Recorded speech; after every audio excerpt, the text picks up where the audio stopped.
How's it going, ladies and bruises? I'm Bobby Sixkilla and welcome back to Sekimeiya. Now, I think, have resolved still to just sit here and wait for the time to end, which I believe is not too far away, although I'll be very surprised if our time locked inside does end when the time rolls around. Was it 9:05 or whatever? You know, seeing we've got many chapters to go, so we shall see. We were alone and time kept passing. 3 or 4 minutes later, Shiroi spoke. What? How much time might be left? Less than 20 minutes, right? Yeah. Oh, I see. What? Sorry, it's all fine. Ignore me. What? I'm not going to ignore you. What is it? I was just a bit confused. It's nothing important. I was almost speechless. I didn't like agreeing with Sai, but I had to. Something about Shiroi wasn't right. The convenient loss of memory, the sudden appearance in that room. She also changed completely when I mentioned using the Sekimeiya again, and it contradicted her own past self. Oh, you're still here? Yeah, did you find Sai? No. Sorry to ask you like this, but what time is it? I'm sorry? It should be 8:50 soon. Really? Oh, okay. This is starting to get ridiculous. What is up with you two? I don't understand. Maybe you're right, Shiroi. Well, wait. Edna made her way to where she'd been sitting. There was only so much I could ignore. What the hell did you just do? What time is it? You might as well have said, I just used the Sekimeiya. How far back did I go? She'd come from hallway B, so that was where I went. Shiroi and Edna followed me without saying anything. And the Sekimeiya's not here. You didn't even put it back. You're wrong. I didn't do this. Why'd you ask for the time then? To know how much time was left. Of course. I'm telling the truth. I went to search for Sai, but I couldn't find him. I only meant to ask how much time I'd been gone. I closed the glass. Edna had been gone about 5 minutes. If she'd actually travelled, a version of her that was still to touch the Sekimeiya must have existed somewhere. Was everyone just a liar? She could have travelled, but Sai could have also easily hidden it himself. I hadn't locked the cabinet, so anyone could have taken it. I felt really uncomfortable, frustrated, and even wary of Shiroi, who might have been hiding something from me. I forgot my glasses again. Give me a moment. I realised when I start recording this, because I just cannot see the words very well, you know? Old age, you know? I noticed the brief instant in which Edna's expression showed surprise. She was still in hallway B, staring at her left. Did you see something? Huh? I walked up to her, but I found nothing that stood out in the hallway. I didn't see anything. I was getting mad. I wanted to get out with Shiroi more than anything. So what was with her continued silence? Do we just ignore this then? Do we hope the police can understand even an ounce of what happened here? Or do we use the last minutes to find Sai and the Sekimeiya? If this is his doing, he must have something in mind. And as much as I want to get out, I'm not fond of the idea of letting him do as he pleases. Yeah, maybe we should search for him. Search complete. You all did an amazing job this time. Sai's face peeked from hallway B, the lobby side. Did I hear that the Sekimeiya's gone? We should have counted every time it's happened since the start. What's this, the 12th time? And none of them are your doing, right? Not a single one. Of course, none of you did it this time either, right?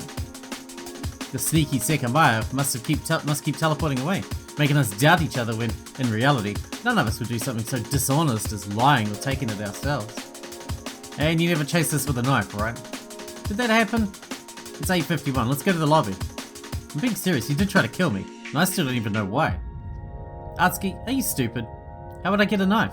There's no place to hide one, right? That Sai was not the same one I'd punched. I clenched my fist, ready to do it for the first time again. Are you sure you didn't imagine it? I'm not stupid enough to kill someone, and there's no knife I could have used. I glanced at Shiroi's purse and gestured at her to open it. Huh? Oh. She unzipped it and showed me its contents. Where is it? I don't know. The knife wasn't there. She travelled again, which might have gotten rid of it. I'm sure the police will do a great job at figuring out what happened. Now, let's wait in the lobby. No. I went to hallway A. Someone had hidden the Sekimeiya one last time, right before the exit would open. I had no idea what purpose that served, but there had to be one. It's like putting a bid on something on eBay 5 seconds before the end of the thing to try and snipe it, you know? I walked to the storeroom. Every time the Sekimeiya had been hidden, we'd been able to find it. The last few minutes we had were enough to do it one more time. You want to spend the remaining time doing this shit again? Go ahead. I would. Once I felt the storeroom was empty, I moved on to the crystal room, A5. I hoped I wouldn't see Isla's face again, but there was no helping it. I kept going from room to room, meeting Sai's sneer in between every time. Behind him were Shiroya and Edna, completely neutral and unhelpful. I got to the security room and was assaulted by the stench of death again. The computer screens were suspended, so I pressed a key to light them up, trying not to step on all the blood. The time displayed was 8:55, which matched Sai's. Most of the drawers were filled with papers I'd never bothered to read. Something that caught my attention was one was full of batteries. They were too packed for the Sekimeiya to be in any of them. I looked inside the suitcase, but it was still empty. However, before I left, I knelt beside Katai's body. Under the desk was the computer tower. To look behind it, I held my breath and crawled up to it. There it was. The Sekimeiya glowed white, contrasting the obscure space between the desk and the wall. Making sure not to touch it with my skin, I dragged it out. It was very hot, so I had to hold it with the bottom of my shirt to leave the room with it. You did it. Happy now? I made my way past the three and put it in the cabinet. Without a second thought, I locked it. Given how hot it had been, Edna had some credibility. If she just travelled from the future, the Sekimeiya wouldn't have been that hot, and she could no longer travel after our current point. The Sekimeiya would stay locked away until the police came. Knowing her actions could have altered reality, though, it wasn't for certain. I don't know what you hoped to accomplish, but there you go. Now we can wait. Is that a problem for you? Not at all. Why would it be? Oh, you still think I hid the Sekimeiya myself? Now, you can see you're wrong. Let's go to the lobby, as I've been saying. Alright. The four of us left the Sekimeiya behind and entered the lobby. In less than 10 minutes, the metal shutter was supposed to open. We approached where we'd been sitting and reclaimed our places. Everything had been set up for our departure. I glanced at the three people next to me. Sai looked indifferent, while Edna appeared serious. At my right, I began to think Shiroya was a little tense. Is anything wrong? I don't know. Are you looking forward to leaving? Yes, I can't wait. Her melancholic tone took me back, leaving me without a reply. 3 people had died, and Arcado seemed to have vanished. Was he somehow still in the tower? It seemed that only 4 of us were minutes away from feeling the cold air roll off the mountains. Shiroya and I had entered the lobby when the night sky had been up, and in a few minutes, we would hopefully see it again. The countdown was leading toward the result of a battle only a few of us were aware of.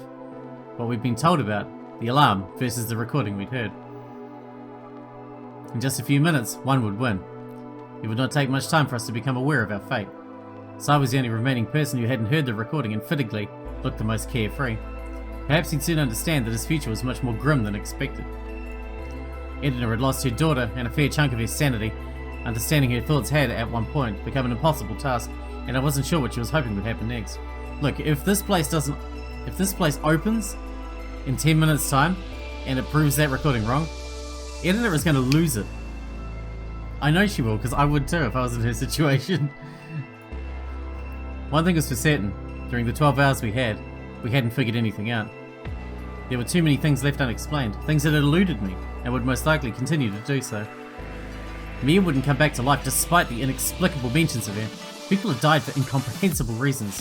We'd been granted access to a time travel device and got nothing out of it. Even just minutes previously, the Sekimeiya had been hidden, and I had no idea why. I could barely grasp most of the day's events and definitely couldn't understand some others at all. The inevitable outcome was right around the corner. The Sekimeiya had been part of murder cases and the smoke attack. It would soon make its way into the world, potentially leading to drastic changes. Why had an object capable of time travel been in Ashiya Tower? We should have destroyed it instead of putting it back. Thinking about the time we'd stepped into the building, we'd done that looking to overcome loss. Maybe that part had gone well. Before that day, Shiroya had barely spoken for a week. Next to me, not much of that taciturn person remained. But I felt I understood her lesson before. In the past, I'd never questioned her. I thought we'd known each other perfectly. That very thought was what allowed me to trust her, even then, despite the oddness that seemed to emanate from her. What's the time? 9 o'clock.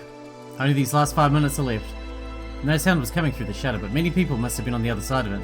Police, Ashiya, and even townspeople. As soon as they saw Edna's bloody clothes, they would begin to understand what our 12 hours had been like. We'd probably be interrogated. We would become murder suspects. But we'd see the streets of Yushibana again. Then we'd be released and Shiroya and I could go back home. I didn't know what to expect in that regard. I'd never thought about it, but Perhaps some people knew about the existence of the Sekimeiya, and once we showed our knowledge of it, we'd become a threat. Or would the police not believe a word we said? It wasn't clear yet whether the cameras had been working. If someone's plan to steal the Sekimeiya was about to succeed, the outside world could end up never believing our story. We'd all be staring at the floor of our laps, a sign of exhaustion and need to get out. I thought I heard a sound, so I abruptly looked up. There was nothing. What? Where's Edina? Huh? That's a great question. Did she go somewhere? The hallway doors were closed and it seemed unlikely she could have left through one of them. However, at our right was the mechanical room. She'd been the closest to it and it was possible she'd silently made her way inside. It sounded bizarre though, and I kept glancing around the room to be sure she really wasn't with us. You two didn't hear anything, right? I didn't. I looked into Shiroya's eyes, but she didn't do the same. Instead, she had the same nervous look from earlier. Then she stood up. Huh? Don't forget what I said. I still mean all of it. Now stay here and don't follow me. Not this again. What? Before I could finish, she ran off. She ran to hallway B and disappeared through it. My heart took off, but I couldn't move. My suspicion had been confirmed in the easiest way. That hadn't been the Shiroya I knew. A flash came to me just earlier. I looked at her purse. The knife wasn't there. That's fine, that doesn't mean anything, but what else should have been in her purse? Her wallet, my keys, our identification, and the 2 tickets for today's event. Right, I didn't realise it, but at least 2 of those things were missing. My keys weren't there and neither were our tickets. However, there were keys. Did I recognise? I turned my head to face Sai. Like me, he looked dumbfounded and remained immobilised by Shiroya's words. The light suddenly went out. Sai's face disappeared from sight as everything became dark. Sai? Well, if Edina's in the mechanical room, she must have turned the lights off. Yes? He was still there. We stood up, letting out heavy breaths. What the fuck happened? You're asking the wrong person. What time is it? His watch gave off a faint blue light. 9:03. Only 2 minutes left. Why did the lights go off? Did you not notice that? Notice what? Ah! Edna's voice came from the right, sounding desperate and in pain. Hey, what's going on? I think my finger's bleeding. Why are the lights off? Where were you? I'm serious, did you not see a flashing light? What? Yeah, I saw it too. For an instant, I saw a flashing light. It was so strange. Me too. After that, the lights went off. What the fuck are you two talking about? I didn't see that. And then my finger started hurting. It's seriously bleeding. What happened? No idea, but before the lights went off, Shiroya suddenly ran to hallway B. Huh? Then, is this her doing? Her doing? How would she do this? And why the hell did you just leave? My eyes had begun to adapt to the darkness, and thanks to a faint light coming from the reception desk, I could see the closest wall. Wait, Atsuki! What? 9:05. Why is the shutter still there then? It could be about to open. We don't know the exact time the alarm went off. Maybe it was at 9:06. We stared at it. It could open at any second. Lost in the darkness, we stood, hoping our rescue was seconds away. I could very vaguely see the metal surface of the shutter. It was still there, looking like the same imposing blockade it always had. 9:07. No way. I'm pretty sure it should have opened already. It's been more than 12 hours. I knew it. What did you know? Answer me. Edina kept silent, but we could hear her breathing. Letting our hearts hammer our chests, we kept facing the sealed entrance, our promised freedom slipping away. 9:08, what the fuck? Why is it still closed? There it was. We had a winner. That had been the recording's prediction. The tower wasn't going to open then, and it wouldn't for a very long time. How could it have happened? Why would the outside abandon us? This is Shiroya's doing. She knew something would happen. I found the open door to hallway B and went through it. It was completely dark, but a breeze lured me to the event room. The room was cold. Had Shiroya run to get the Sekimeiya? I carefully walked to the cabinet, moved aside the curtain and tried to open the glass. It should have been locked, but it wasn't. The glass was partially open and I could put my hand inside. I felt the Sekimeiya's surface and confirmed it was still there. However, something had definitely been done to the cabinet. Atsuki, you here? Why is it so cold? I am. Shiroya, where'd you go? There are no light switches anywhere, right? Is it a power outage? It couldn't be. The temperature function of the cabinet was still working. The security room. The doors hadn't opened, but other functions might have come back, such as the internet connection. I dashed to the hallway and slammed my body into the door of the security room. Huh? What? I continued trying to push it open, but it wouldn't budge. Don't tell me. Is the security room locked? It is. Can't we unlock it? Katai had the key, but his body's inside. It's 9:10. There's no way the time is wrong. Why is this still going? Sai, who had been ignorant of the recording since the start, hadn't foreseen such an outcome. I used the last amount of strength I had to pathetically walk back to the lobby. The metal shutter was still there, proving something other than time would be needed to get rid of it. My body crumpled down. I couldn't keep going. A month? What kind of joke was that? I couldn't bear one more second. Shiroya's words played back in my head. Don't forget what I said. I meant all of it. I laughed alone. I didn't know where I was, what anything had become, none of it. Nothing we'd done had any meaning. We'd made it to the end of that impossibly long day for nothing. The words Shiroya had abandoned me with, were they supposed to be reassuring? I tried to continue yelling her name, but my voice broke. She'd known what would happen, and hadn't warned us. She kept waiting at our side, bolstering our hope until she'd run away. Why? She would never have done that. I couldn't let a single day change my view of her, but I couldn't help but despair. I wanted to leave. I wanted to be hit by the icy air and feel released. I wanted to talk to more people, even if they were the police. And it wouldn't happen. Could we survive an entire month? Of course not. Shiroya hadn't been mentioned in the recording. So would I not see her for weeks? Would the nightmare persist in the Sekimeiya's domain? It was too horrible of a thought to bear. People had died and I still didn't know who, how, why. The lights had gone out, so I followed their example. I closed my eyes, intensifying the darkness before I once again felt how insignificant I was.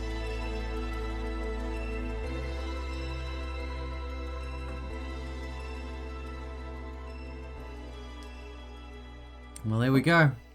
The shutter's not going to open. There's no food here. How the hell are we going to survive for a month?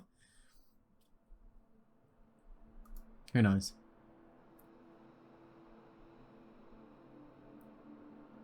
Is that the end of chapter 1 then? Could be. 30-something episodes in, chapter 1. As they feared, their time in Ashiya Tower wouldn't end yet. The warning they'd received hadn't been enough to prepare them. And their uncertain future threatened to be cruel.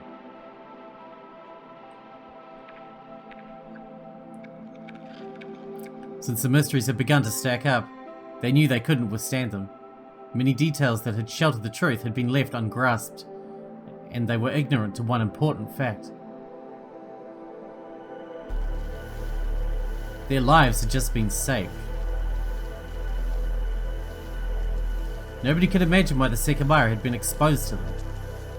Nobody could imagine the beautiful labyrinth they were creating. A transparent labyrinth that engulfed its own creators. A labyrinth that didn't hide truth anywhere, and whose walls could be broken.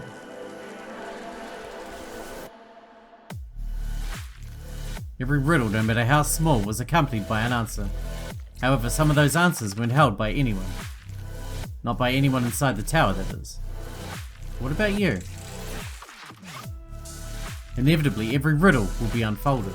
Every detail will strengthen. And meaning will arise. When the time comes, I wish you will be prepared. The peak was within reach, but it felt unattainable. Was the reason the path taken? To climb the top, others were essential. Only then will the puzzle be laid out and every spot contain its proper piece. Inside the Dark Tower, there was only one thing that could be taken for granted. The path to comprehension existed far past the one to freedom.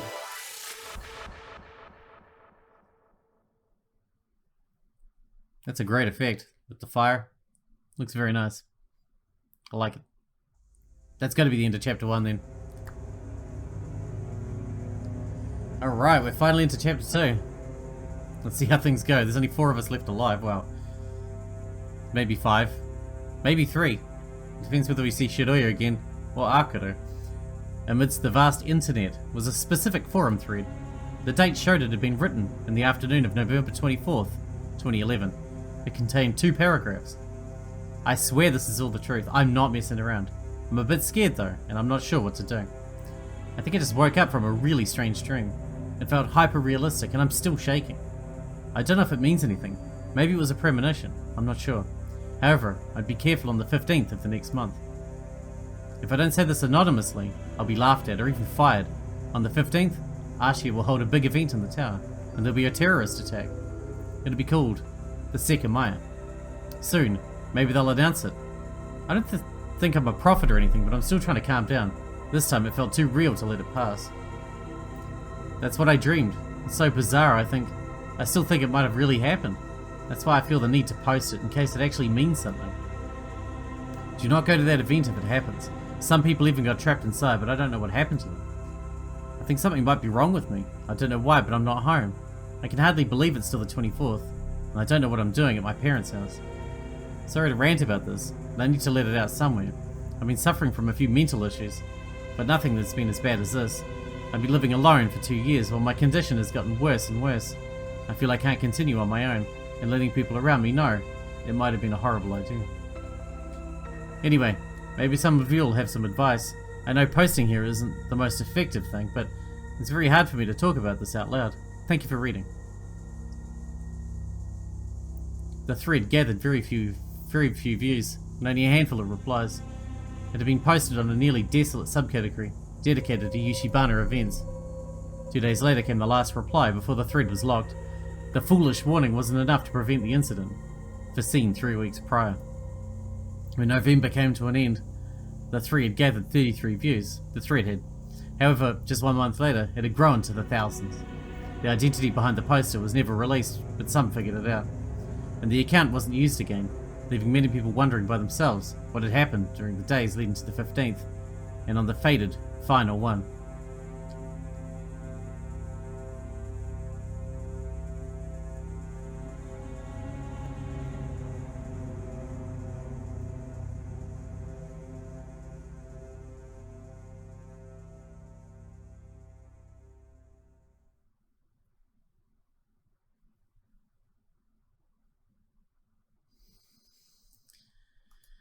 Alright, let's do it.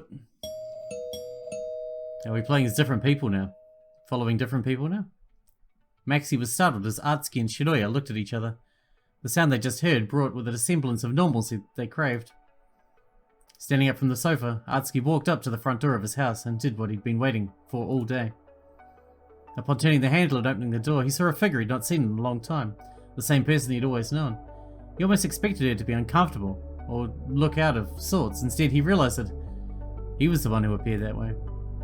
Hey. After a long few seconds, Mia put on a smile and made her way in. And there she saw Shiroya walking toward the door, nearly in disbelief at seeing her after so long. Mia, I'm so glad to see you. It's been a while. Me too. She glanced at her surroundings, remembering the many times she'd been there in the past. On the floor, after recognizing Mia, Maxie looked happy to see her too. Really has been a while since we got together like this, yeah. Yeah. Feels like it's been way longer. It's so strange to see other people here. Mia bent down and scratched behind Maxie's ear, an action she'd picked up from Atsuki. Both he and Shiroya watched her wordlessly, unsure what they could say. Well, what have you two been up to? Not much, honestly.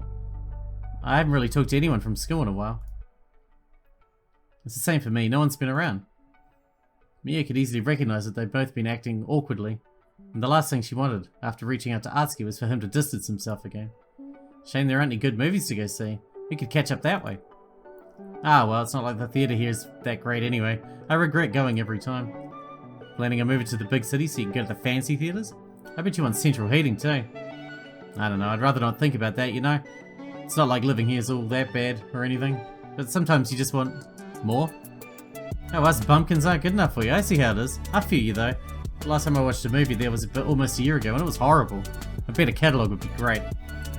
Wait, is that the one you recommended to us? The one you said not to look up or read the premise of? We never ended up going, but I still had it on my mind. Oh, did I? Very possible. It was one of a kind. I wouldn't even mind watching it again with you two. But I'd be shocked if it hasn't been discontinued. Hey, isn't it pretty cold in here? I'm pretty used to it outside, but I can never relax indoors if the temperature isn't just right. Yeah, sorry, I've gotten up into the habit of turning the heat on and then back off once it gets warm again. Maybe we can win the lottery and spring for a house with a sauna. If more than one of us enters, it's a sure thing. I wish. Oh, you do? I didn't figure you were the polygamous type. What? She didn't mean like that. Lighten up, both of you so stiff. Sorry, it's just been a while. I'm not used to being around people. I actually passed by the lottery office just now and thought about giving it a shot, but I didn't want to be late. I was also really eager to see Maxie and Umi, you know? And I've been thinking of getting a few cats. And I see that Umi's been eyeing me from under that couch, so maybe she wants to come with me. God, she's so cute. I don't think so. I figured I'd just have to bribe my parents, but they've been more stubborn than usual. Apparently both of them are a bit allergic. But they won't even let me just have them in my room. I've been trying to get a job, but I haven't had much luck yet. Where have you been looking anyway? Well, they had many things to talk about. Mia's willingness to break the ice was much appreciated. Atsuki and Shiroya both viewed her as the missing link in their lives that had finally been restored. Hours went by thanks to all the things that they wanted to let out, their future decisions, what their past months had been like, and many more thoughts they'd been keeping to themselves. For Atsuki, talking about it was hard. He wanted to ignore some problems for a while instead of acknowledging them. Deep down, however, he knew he couldn't do that forever. Mia had given him an excuse to approach it. But as time went on, they realized they'd soon not have much to talk about or do together, and the mood began to sour. They weren't at school anymore, so talking about what their days had been like wasn't the same. Oh, I found this on the way here. Atsuki and Shiroya lifted their heads. Mia was holding a grey flyer with wet stains from where the snow had fallen on it. It says November 29th, so it was put up today. I found it on the streetlight close to here and thought it sounded interesting. Isn't that the Ashiya logo? Oh yeah, I know you two don't like them very much, but read what it says. Intrigued, Shiroya took the paper from her and read it out loud. The Sekimeiya. On the third Thursday of next month, we'll hold the largest event we've ever had the pleasure to put together in Ashiya Tower. Make sure not to miss it, as we'll start the show. We will show the rarest gemstone to have been found in recent years. Like every Thursday, the special visit will start at 9 o'clock. I thought that we could go before your birthdays. When they looked at each other, Atsuki and Shiroya knew they couldn't refuse.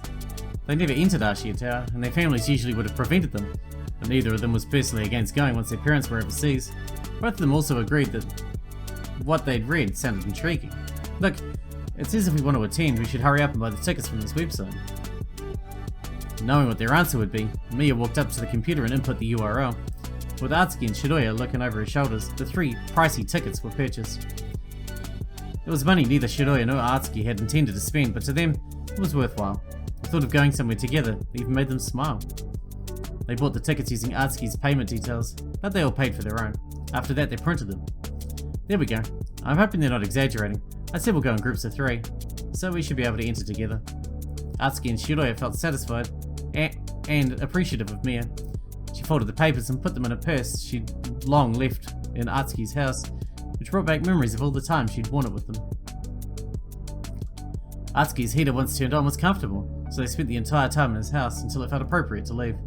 Mia's parents informed her that they'd made dinner for her, and Shiroya took it as her cue as well. After saying their goodbyes, Atsuki saw both girls leaving on different paths. It hadn't been the most fun day that they could recall, but at least Atsuki felt at peace, as it had been exactly what he needed after spending many months by himself. He went to sleep looking forward to the next day, when they'd agreed to meet again. It was the afternoon, and it had just started snowing. Phone in hand, Atsuki waited at the spot they'd settled on, close to the school they'd recently graduated from. He saw a flyer stuck on the bus stop titled The Sekimeiya, identical to the one Mia had shown him. He saw Mia approaching, and sped up upon seeing him. Minutes later, Shiroya came from the same direction, and the 3 found themselves at a bus stop with a plastic roof, not having decided where to go next. Unfazed by the snow, they walked toward a stone path reminiscent of the days when they'd left school together. A few younger students could be seen in groups near benches, and some of their faces were recognizable. Like everyone else around them, they sat on one of the benches, their coats protecting them from the icy surface that remained after wiping off the snow. Kinda miss this routine. It's definitely something you get used to. I can't believe years started going by so quickly. On the plus side, we don't have to deal with anything involving physics anymore. What a drag of a class. Please don't remind me, I can't believe how many times Miss Mayuko pulled something out in the hallway.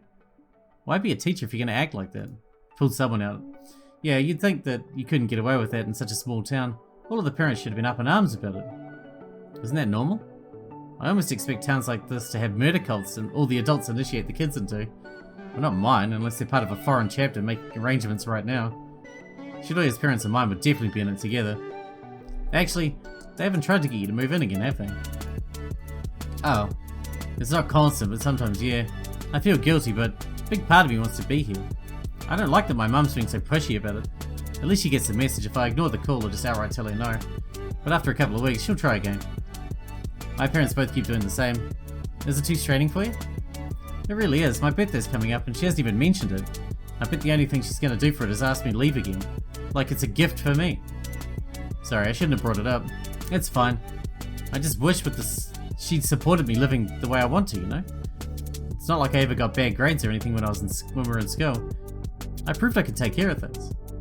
I'm not so sure. You remember, what was it, 5 years ago?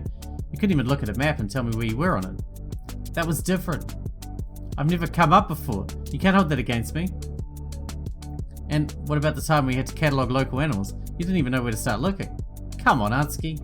No, I want to hear this. Go on. We were supposed to build a list of animals that lived around here. It was one of those big year-long projects. Actually, you were here for that, weren't you? Yeah, but we didn't really know each other back then. Well, Shidoya had no clue what to do. We went out to the edge of town and looked for, well, anything. It was still fall then, and we actually stumbled into a bunch of lizards. Oh, I bet she made her unusual shock face when she sees anything that moves. Of course. God, you're not one to talk, Mia. The best part was that she panicked a bit and stepped on one of their tails. It popped right off and she screamed. I didn't know their tails came off and grew back. It had never come up before. How can you not know that? I just didn't. You don't even see lizards once the cold hits. Unless you thought you saw a bear or something. No way, I'd have left you for dead. Ice cold. Although black bears aren't that aggressive. Usually. Yeah, I'd have been totally fine, and you would have regretted your betrayal. You tell me way too many things that I could use against you. Oh, like what? You can tell me. Anyway, turned out we completely misunderstood and tried to catch one.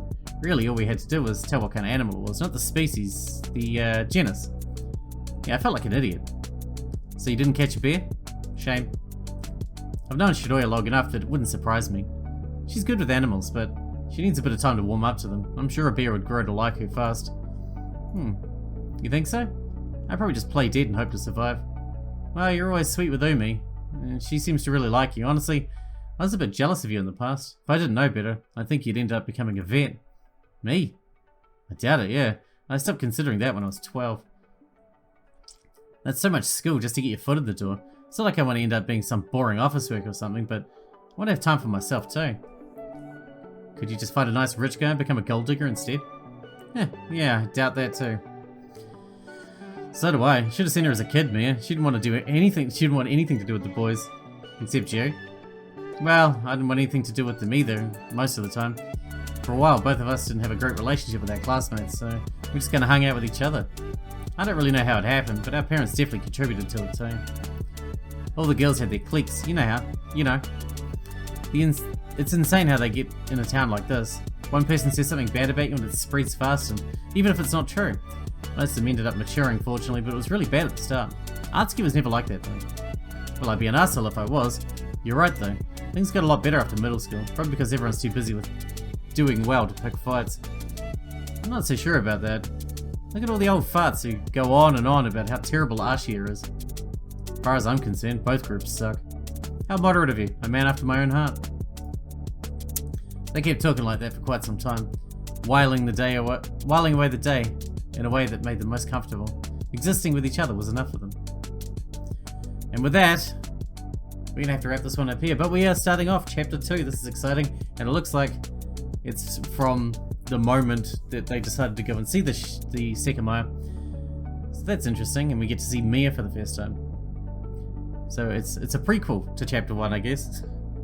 Still, we'll see where this goes, although we kind of already know where it ends up. Mia's gonna die, and we're gonna end up at the Ashiya Tower, but we still don't really know how Mia dies, so... Hope you guys enjoyed it. Thanks for watching. Thanks for hanging out with me, and I'll see you in the next one.